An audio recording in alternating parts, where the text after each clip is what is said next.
everybody. My name is Greg Felice. I'm the Digital Engagement Lead with Apogee, which is a part of Google Cloud.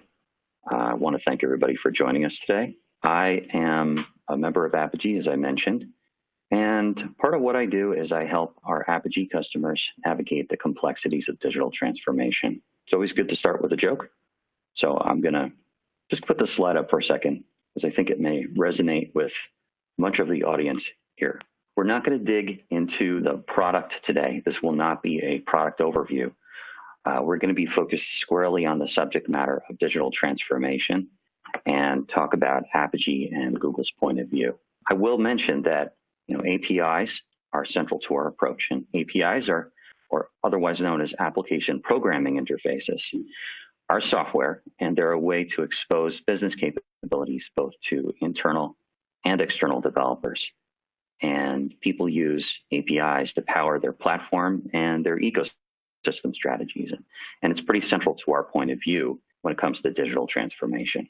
When I work with our customers, typically I'll go into large organizations, small organizations, and I ask them, let's get together and let's develop a view on the vision and the alignment and the execution areas of your digital transformation.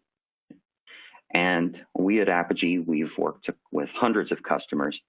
And through that work, we've kind of gravitated towards 10 separate dimensions that you'll see on the right.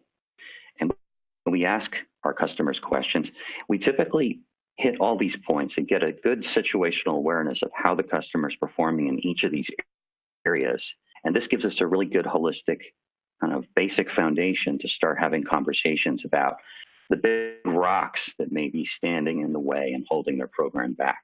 Now, the way that we typically work with customers and collect that information is with a tool called Apogee Compass. It's a tool that we've developed that we work shoulder to shoulder with the customers using, but it's also something available online. So if you do want to perform an assessment on your own, you could do that too. The nice thing about Compass and the fact that we collect the information from the respondents in the field, from the customers that we work with, and for potentially new customers, is that we're able to gather that data and get a broad sense of how digital transformations are progressing, how they're performing, where people are getting stuck across over 2,000 respondents. Okay? What we wanted to do is share a little bit of that information today in terms of what it is that we're seeing on digital transformations. We summarize this as the right vision and the wrong execution, but I'm going to break this slide down a little bit. Many of our customers at this point and prospective customers are starting to think in terms of developing a platform strategy. There's a growing awareness and understanding of the opportunity. So we are beginning to see trends where people are saying that they may be starting to develop, they may have a nascent or a pretty well-developed charter in their organization around developing a platform strategy. Okay?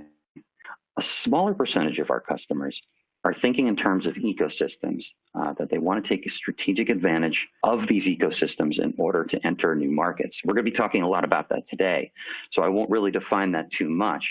But just to say in general, we're starting to see an emergence of strategic thinking and strategic awareness around platforms and ecosystems. Many of the customers that we're working with are getting hung up on the execution side. And there's a few key areas where we see them getting hung up. One of them is APIs, which power digital transformation and power platform and ecosystem strategies, are often sequestered over on the IT side of the house. Okay? And they may be viewed as an integration technology rather than as a set of strategic assets. Additionally, while there may be a charter within the organization for platforms and for ecosystems, that charter may not be sponsored by the top executives of the organization. Okay, and we see this as a pretty common root cause of an inability for a transformation program to get off the ground. And then I think importantly, another signal that we're seeing is that the ability to self-serve, which we view as very important, it's a way of expressing the ability, the level of friction to participate in a platform strategy may be very high, because those self-service capabilities and resources that are typically built in a good, solid strategy may not have been thought through. They may not be built. When we look at these stats, I think something that we've come together collectively is in thinking about this and talking with our customers, the thought leaders inside of Apogee, the people on the ground working with those customers. We've distilled down two key principles to digital transformation that we think are really important, really central, and often overlooked. So while we're going to be doing a few things today, we'll have some fun, we'll have some activities, we're going to have some polls. We want to talk about those key principles and kind of lay a foundation that we think will help power your digital transformation. Okay? Just to sum it up, aspiration is easy, execution is hard. I've been doing transformations for over 10 years. I think if you've been doing this for a while, you deserve to give yourself a hug. So take a moment, give yourself a hug, because sometimes this can be a very stressful business, moving this into reality. So I hear you, I'm with you, I feel your pain. Okay, now on to those principles. First principle we're going to talk about is most digital transformation strategies talking about mobile, and they're talking about cloud as a way to generate efficiency savings, maybe to scale very, very quickly on a new business opportunity. And those are important. However, modern businesses are not just about these technology enablers or these new digital form factors. We view important is really about embracing a shift in the nature of supply and demand. Now that may not make sense now, but we're going to walk through some material that hopefully will help clarify that point. At the top, we're going to walk through an example here with a customer that we've worked with that we feel has been able to realize real benefits and returns on their digital transformation. And we're going to show kind of a from-to model, showing their early state, which may resonate with you, may reflect where you may be as an organization currently, where Ticketmaster, who's, I think, a company that many of us know, they sell tickets, right? They have a back-end development team. And working with that technical capability that they've invested in and they operate and grow and nurture, they've stood up Ticketmaster phone lines and Ticketmaster websites. And these are assets that they own in order to meet demand and sell their supply in the market, make a profit. Okay? It's a pretty traditional model, right? When we talk about the shift, we're going to see a new model that we're going to start to introduce some pieces of here. Now, there's still the Ticketmaster supply, but we've now enabled their technical team with APIs, which will power the ecosystem and platform strategy that we're going to walk through right now. Now, what's changed here is that the business services within Ticketmaster are now exposed as APIs, right? And these will still power the traditional services that Ticketmaster offers, such as phone lines or websites. And they've gained some benefits here right off the bat. When we think about business agility, when we think about good principles like loose coupling from an architecture perspective, creating service facades for those that may be a little bit more technical on the call, just placing APIs in this value stream gives them the ability to change, to react to change, respond to change, seize new opportunities, and build software internally at a lower cost and with better speed, okay? But we're going to introduce something now into the model that we think is pretty important. It's the third-party developer as a customer that's external to the organization and that may be making a purchasing decision to consume Ticketmaster APIs in a way that brings them value, okay? Now, when Ticketmaster introduced APIs and thought through those developers as customers or consumers, what they found is that these developers were creating new digital experiences and exposing Ticketmaster business services and allowing them to conduct transactions on a lot of different web properties that they might not have initially expected to do, right?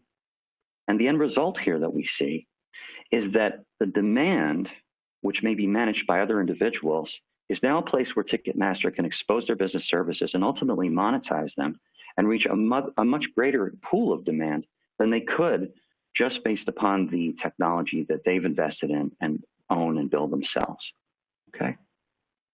So I'll pause for a moment here to say, when we talk about the demand side of the equation, there may be other properties that are really good at aggregating demand, and those may serve as potential pools of customers for your organization. But by setting up this dynamic with APIs, thinking about the third-party developers who could effectively help you propel your business forward in these new scenarios, we've introduced something that is very, very different than the from state that we see at the top. Okay? Now, we want to introduce a couple of other details here. Because we've introduced this API technology, what's become easy is that there may be supplies of technology innovation or technology capability that Ticketmaster doesn't want to invest in or build themselves. It may just be inappropriate in terms of their core business. For example, they may want to take their phone line approach, that channel with their customers, and introduce some new technologies like Google Dialogflow, right? Now, Google Dialogflow is available via APIs, and because they have a platform strategy and they're utilizing APIs, that's something that becomes easier for them to plug in, and they can orchestrate that service and create a value add situation for their customers without having to do any big upfront capital investments, retain that talent team, et cetera. Okay? Now, we're finally going to talk about supply, and then we're going to move past this slide, but we want to lay these concepts.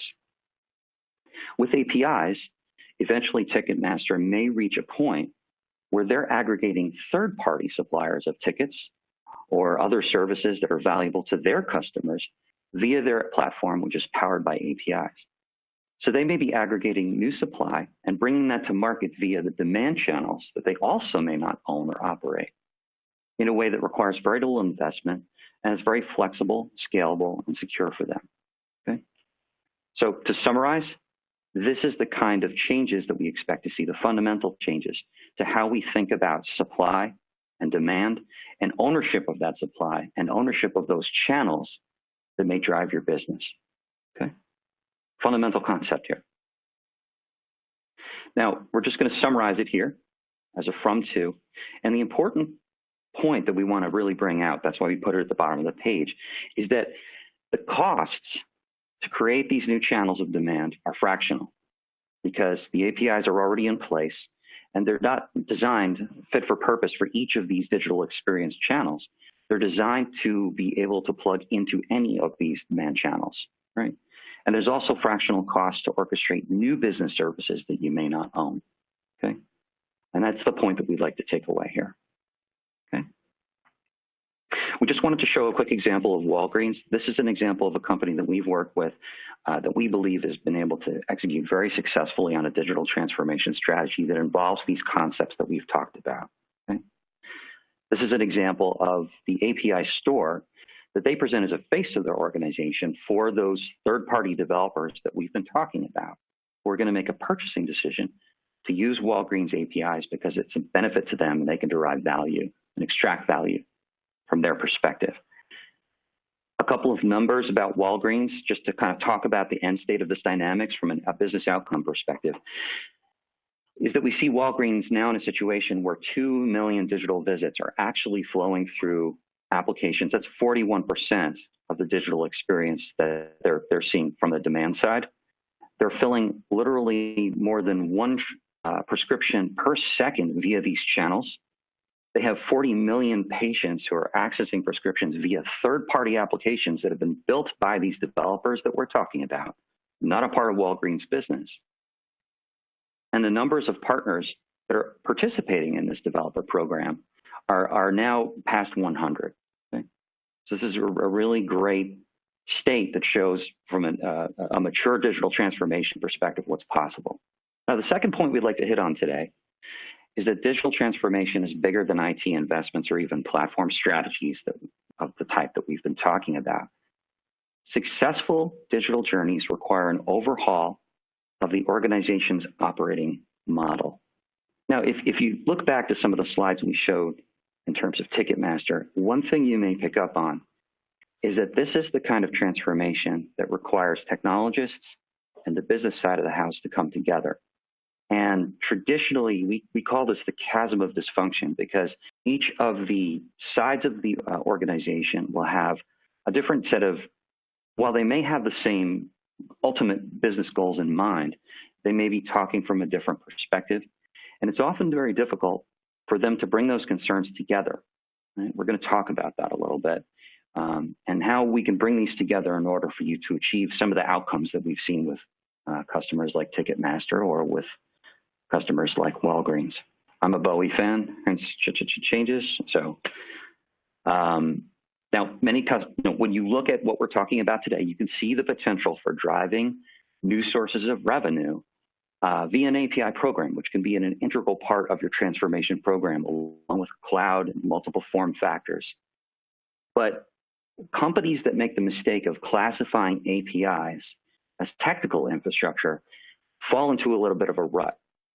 And rather, they're not prepared or aware of the fact that they need to make adjustments to the go-to-market, sales, management approaches that their business is going to take. Some of the new questions that you'll be asking here, if you're looking to achieve some of the outcomes that we've seen today, is, who's marketing this API program? Do they understand the developer, the third-party developer, as a customer persona that they need to speak to?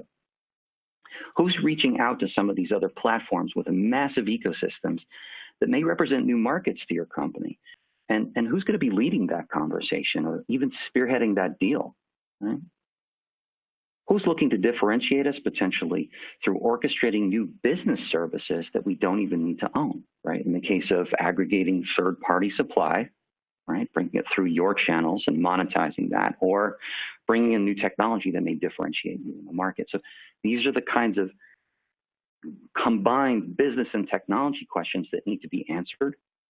And the business needs to work together to really provide those answers and achieve these outcomes.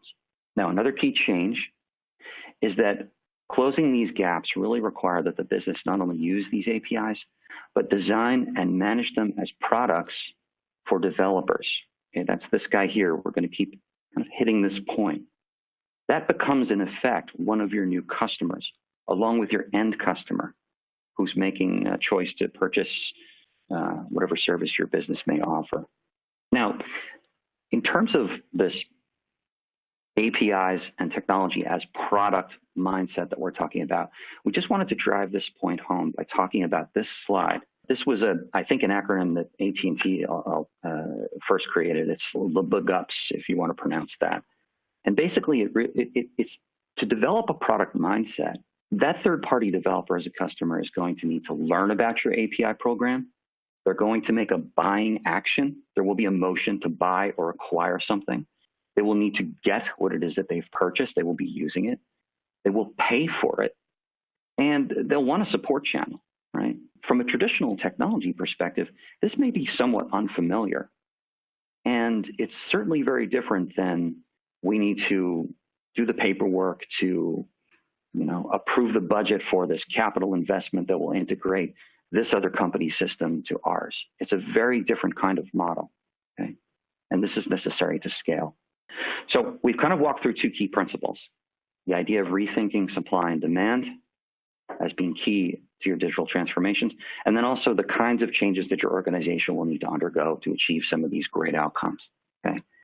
And what we've done here is we just want to have a little fun with you guys, and we are putting together a little poll because we feel that many of you, some of this stuff may really resonate with you, some of it may not, but what we want to do is just present these three choices and ask you to just read them and think about them and say, yeah, I'm seeing that where I am, or I'm concerned about that as a risk where I am.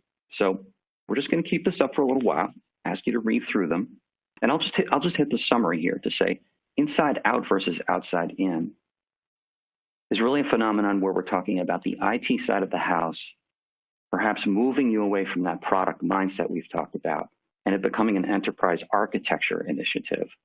And there are some negative outcomes that you may see if that were to happen. The central one is a funding model where the project ends and you never ship a new iteration of your APIs that may fit better, or a new developer store experience that may fit better with your customer. And you don't get the adoption levels that you want because of that. And then the third, we've talked about this a little bit, is that you may have a vision of a platform strategy and an ecosystem strategy, but the friction to participate, either in providing APIs into your platform strategy or consuming your APIs from your platform strategy, may be too high such that your adoption suffers. Okay. So with that kind of summary, we just asked you, we're going to move to the poll. And if you'd like to participate, that'd be great. We're just going to hang back for a second.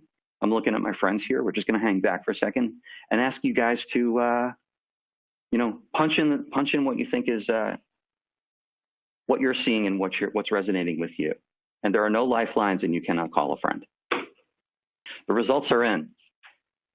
All right. So everybody in the audience, I think we can see this. Okay. All right. So let's talk through this. This is super exciting. So I think what we're seeing across the board is that the three big anti-patterns that we picked up on, this is probably to some extent resonating with the audience that we have on the line today. So that's super cool. It's validation for my ability to communicate this stuff to you at a minimum, right? So inside out, outside in. You guys, if you want to chat, we also have a chat box. So if you really feel like you want to talk a little bit more about this, we're looking at the chat box. We're seeing if there's anything interesting. My colleagues here, we've got, okay. All right. So inside out, outside in. So what we're seeing here is that, yes, your digital transformation program may be trapped on the technology side of the house, right? And the resultant APIs that you're developing may be unintelligible to this developer as a customer, right? We often talk in terms of Conway's law, where, the enterprise architecture mindset of the organization, while extremely powerful and important to your organization, may be designing the APIs as a reflection of your internal organizational structure or hierarchy in a way that may not take into consideration the perspectives, the needs, or what's going to resonate with that developer as a customer. Okay, so that's a big one. That was actually number one. Funding model, KPIs. Okay, so let's break this down. The funding model is really about moving from projects to products, where there's more of a sustained funding model and an assumption that there will be iterative and incremental units of work. If you're familiar with Agile, probably music to your ears. But the measurement of success is potentially on the side of on time, on budget, and that may be measured as success, yet you may be leaving your customers behind. So things like stickiness, things like monetization, and other metrics may not yet be in focus for your organization or driving the actions of your program. Okay, so that's a big one. And then the third one, so two sides to the friction. People are feeling this one too. There's the SDLC. Does it take your internal developers 8 months to ship their back end as exposed by an API? Sounds like the answer for many of you may be yes. And then we also, on the developer as a customer side, we talk in terms of 5 minutes to hello world. So if your customer, if your developer can't find your stuff, read about your stuff, pull down that API and be doing a hello world with that API within 5 minutes, you might want to take a look at that consumption side as well, okay? So I think we are seeing some friction. And this is, I got to tell you, this really reflects the data that we've collected. So I want to thank everybody for participating in that aspect of things, okay? Good validation. Thank you very much. I just want to say we have, what we do with our customers when we have these Compass conversations is we don't just leave you hanging. The Compass tool will actually provide you a digital score and then a set of recommendations, very actionable yet strategic recommendations that can actually help you get out of these ruts, okay? So I just point that out. Okay? And then obviously we like speaking with you too, right? So now we're entering the other fun activity. What we'd like you to do is, I'm going to tell you what, first of all, I've asked my colleague Ray, who's another digital engagement lead, to join us on this call today, because what we'd like to do is Ray and I we're going to perform a play for you. Ray is going to be playing the part of a Fortune 500 executive for obviously a very successful organization that's been around for 50 years. They have a digital imperative. We're just really trying to picture a certain kind of customer that we often see. And Ray is going to serve as the person who's going to read the questions in Compass and go through an assessment with me, okay? Ray, can you hear me on the line? Yes, I can. Hey, Greg, thank you for having me today. Okay, so Ray is a senior executive from Apogee Corporation. You guys make anvils and widgets, right? Oh, yeah, the best. Okay. All right. Okay. I'm dating myself, but back to Bugs Bunny here. So, okay. So what we're going to do is I'm going to share my screen, and we're going to encourage you guys to go to the URL that we showed. It's bit.ly. Let me actually, before I do that, you can see the URL on the screen. We're going to encourage you guys to take this assessment along with us. Okay. It's a very simple set of multiple choice questions. There'll be 10 of them. And then as I do this with Ray, we're going to ask you guys to reflect upon your score, and feel free to comment in the chat box if you have any sort of feedback or questions as we go. Okay. So what you see before you, this is Compass. Okay. And I'm simply going to click on digital score. And Ray, I'm simply going to begin by asking you the first question, which is part of the vision area. What is your digital business vision? I'll just ask you to respond which question resonates for you. So the first one for us is that some business units are building digital businesses. Okay. So I'm gonna click on this choice here, and we'll move through the questions quickly. In terms of the API's approach and strategy we've talked about today, how are APIs viewed today in your organization? We think APIs are primarily system integrations. Okay. Okay. Outside in. Does your organization take a, quote, outside-in perspective when creating products and experiences for customers? This one's pretty traditional. Our business teams define the products and the experiences, and IT designs and delivers them. Okay. All right, great. Okay, ecosystem. How does your organization engage with its ecosystem of partners? And now to describe this, this may be partners outside and external to your organization. Right. We are forming new partnerships, and we're trying to extend into adjacent markets. Okay, thank you. Now we're going to move into the alignment set of questions here today. Now, who in your organization is leading the API first charge?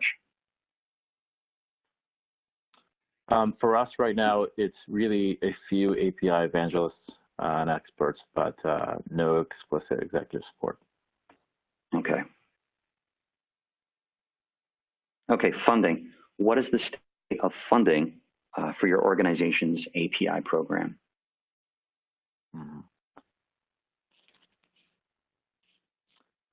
We definitely have funding mechanisms to build APIs, but only within the projects that have been approved. Okay, great. Okay, metrics. How is the effectiveness of your API program being measured? So it's pretty easy. We don't measure the impact of our APIs today. Okay. Ray, you're not alone. Okay, SDLC. Yeah, I'll pat you on the back. Give yourself a hug, Ray.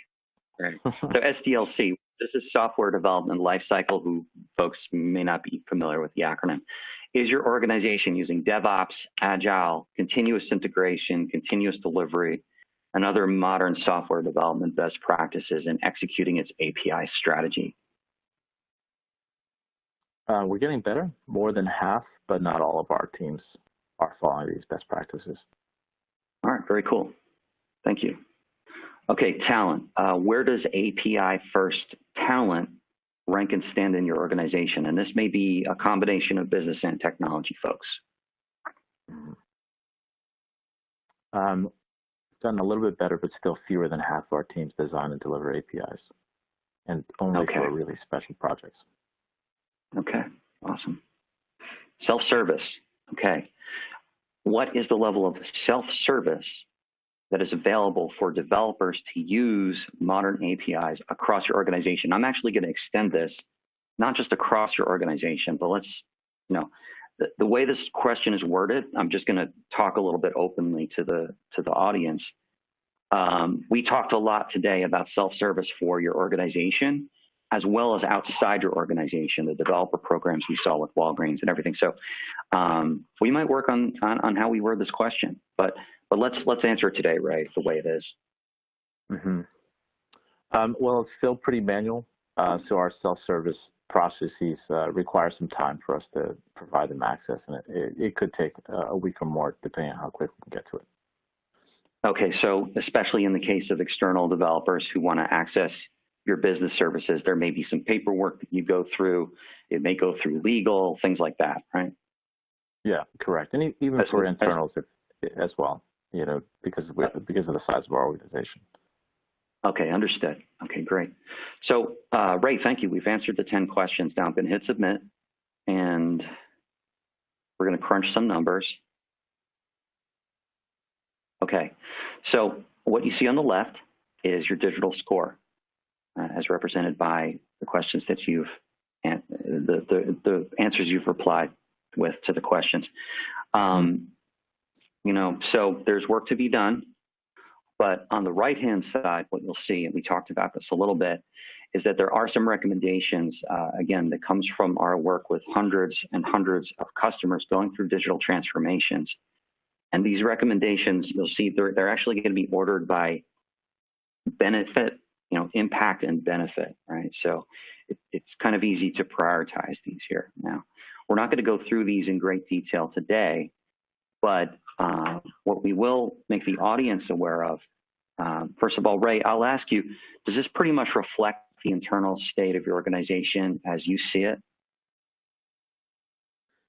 Yeah, I mean, I think, unfortunately, I think you see some misalignment there, in terms of where we want to be and where we kind of lack around some of the execution. So, yeah, I think, unfortunately, it is reflective. Okay, so, just to kind of take that one step further in terms of discussing it, from a vision perspective, it seems like you guys have what we might call a digital imperative. And there's an awareness of a platform strategy being necessary. Perhaps there's a charter. But when we get to the alignment and we get to the execution pieces, we see some things where you could be fleshing out your vision, taking some different facets of what we've discussed today, placing those within the vision to increase your chances of success. But all around the wheel, we can see the fact that aligning that vision down into the organization, being able to measure it, being able to make it more transparent, and then the execution piece, there's some strength in terms of your software development lifecycle. You guys are doing pretty well with that and progressing, but there's concerns that we want to address around the whole wheel, right? Okay. All right. So I think what we'll do is we'll pause. I just want to remind the folks that if you have any questions about what you're seeing, big, small, feel free to type that into the chat. We're here to talk with you. Okay. Now, one thing I'll also mention about Compass is that much as you see, Ray and I one-on-one have kind of conducted this assessment. Something fun that we do is that we may get groups of 5 to 12 to 25 people together inside of a large organization from the business and technology sides of the house, run them through this together. And sometimes where the value really comes from is in that discussion and watching the conversation amongst your stakeholders, your digital transformation stakeholders unfold. And sometimes there may be a big divergence in terms of what people are seeing. And by running this exercise as a group, sometimes you can get everybody on the same page, right? Which is great for awareness, urgency, prioritization. Okay. All right. And also you can download the report. All right. Now I think I'm going to unshare my screen. And I think what we're going to do here is I'm going to look at the questions and answers because we actually have some questions. This is fantastic. Let's see what we've got. Okay. The number 32 in the center of the chart. So that is the combined score.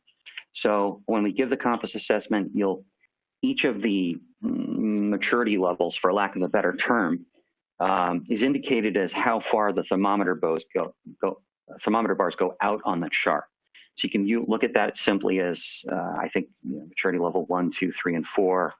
And I may need to. I want to keep honest about this, but I'm fairly certain that sum is represented as that central number. Okay. Now, what's the max you can score in Apogee Compass? I actually don't know that. But what I will tell you is that from a visual perspective, if you see all of the bars far out on the chart, I'm being told it's 100. Well, there you go. That means you're done. That means that you can, we don't see 100s, right? To be clear. but visually, it resonates, and it's very simple to understand that the further out those bars are on the chart, the stronger you are in that dimension. Okay, where does an API gateway Apogee fit into the total transformation? Okay, so that's a great question. That's an extended question I think we'll cover in future webinars. But I think one thing we want to mention is that when we talk about exposure of APIs and we talk about consumption of APIs, a good API gateway, an API management gateway, will do a couple of things for you. It'll provide you with a developer portal that will stand up your program to the outside world in a way where those purchasing decisions can be made by those third-party developers. That's one really important point. It'll make it very easy for you to reuse policies so that the level of reuse and manageability of your APIs is extremely high, right? But additionally and importantly, in any, say, global digital transformation strategy, you're going to potentially succeed, and the consumption of your APIs may scale very, very quickly. You can see because you don't control the demand side, you may have a runaway success on your hand. And if you can't scale, and if you can't manage security, and you can't scale your measurements and your metrics, and you can't manage the overall platform, you're going to have challenges. But that's what a good API management gateway will provide. Those are some of the things that it'll provide. Contrast that with point-to-point connections between your company's APIs and a consumption point within a company. That's not what we're talking about as a point-to-point communication, right? Do businesses have concerns about cannibalization of their APIs, of their existing successful products served through GUI portals? So, do businesses have concern about cannibalization of by APIs of their existing successful products served through GUI portals? So I'm going to attempt to answer that. One interesting dynamic that's established that we can see here is that many of the demand side entities that control large properties are engaged. They establish a dynamic called demand aggregation. And because they are first up against the customer and providing that amazing digital experience, there may be scenarios where they exert a certain amount of control, and via network effects, if they're bringing value in the form of supply to that experience, that gives them a certain amount of power. So I think that that's a great question. I think it's a very detailed question that I think maybe if you'd like, we can follow up one-on-one. There's a lot of interesting effects and dynamics that are introduced by the platform strategies that we're talking about here today. But it's a deep discussion that I think extends beyond the time that we have for this session. But I'd encourage this individual to reach out to me. My contact information is on the presentation. And I think we could probably talk about doing kind of a deep dive on platform strategy as a follow-up to the session, right? If people are interested, okay. How do I calculate the ROI before and after moving to APIs? Wow, that's a great question. First of all, there's a $ ROI. The one thing I will mention is that thinking through a platform strategy involves a different set of metrics and emphasis on different measurements at different points in the maturity of your platform strategy. For example, you may have initial goals around participant retention that may be contrary to an initial monetization strategy. But once you achieve a certain level of retention on a consistent basis, the metric may move to measuring monetization and a monetary ROI for that platform investment. And I'll just leave it at that for now to say, if you were to start with a pure monetization play, it may lower your adoption. And that's something I think we could also follow up on in this strategy, just the whole metrics and KPIs thing, because there is a kind of ladder you want to walk in terms of what things you measure and what's important to you in terms of where your platform scale, where you are in terms of scaling your platform. Okay, I've got another question here. Other than revenue, what are the other aspects of the API value creation model? Well, I think that's an interesting question. One way that I often talk about it with customers is that the value consists of, there's a continuum, a spectrum of value, all the way from lowering your integration costs and increasing the level of standardization in terms of your organization's IT side, to increased business agility because of the loose coupling that you gain through use of APIs. That's another kind of value that's different than reduced costs and increased efficiency. But then all the way to the right of the spectrum is really taking advantage of these new business models and new business channels.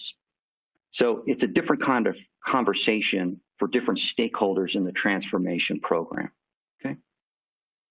Okay, with this tool, are we focusing only on the operational model pillar of digital transformation? I would say no, and let me elaborate. If we're referring to Compass, we use Compass to help people understand how they're progressing in their digital transformation strategy or initiative. And we see common obstacles that stand in people's way of achieving success and having some of the outcomes that we see with Walgreens and other customers. It's a way of debugging or diagnosing problems with your program. And it's a great way for us to say, great, you're 70% into your transformation exercise from certain points of view. You've been at this for a while. You're experiencing problems. Let's talk about how you get unstuck, right? So that's the primary goal of Compass, okay? All right. I think we could take a few more questions. Okay, here's another question. Have you used this tool to evaluate government agencies who are moving towards the API marketplace? If so, are the ways in which you have had to adjust the tool or ways the metrics are captured? I would say, first of all, I work with some large, very, very, very, very large governmental agencies and organizations. The same rules apply. These apply to every industry that we work in. The dynamics are the same throughout. And if you wanted to talk about that at more length, please feel free to follow up with me. Okay. Oh, we have another question. Do we see a difference between enterprise developers and freelance developers, exploratory developers? This is a fantastic question. And I think what it speaks to is the fact that people often differentiate between these two developer types to the detriment of their program, right? They treat the in-house developers as folks that are not worthy of the kinds of developer experience and the developer as customer status that we talk about on this call, okay? One of the best ways for you to organically and in an agile fashion develop your platform and ecosystem strategy is to what we call dog food, or use your internal developers as, think of them from the persona of a customer, right? Because if you can establish a low friction environment where the friction to participate for those people to consume APIs or produce APIs is at the right levels, you're going to see that adoption go up. You're going to validate some of your thinking about what you need to do to get your program off the ground. And then from there, you can take those same models, those same mindsets, and those same developer portals. And then when you're ready, go beyond your internal ecosystem, your four walls, and expose it externally with all of those lessons learned. Contrast that with something where you think backend developers are backend developers, throw Apogee at them and they'll be fine. But the customer outside our four walls is king. Think of developers as customers from an internal and an external perspective, and you will greatly accelerate your program. I hope that answered that question. It's a really good question. Thank you for that. Anything else? All right. If there are more questions, please feel free to follow up with us. My contact information is on the screen. And again, I want to thank everybody who's helped this webinar take place today. And thank you for the audience. Thank you for your time. I appreciate it.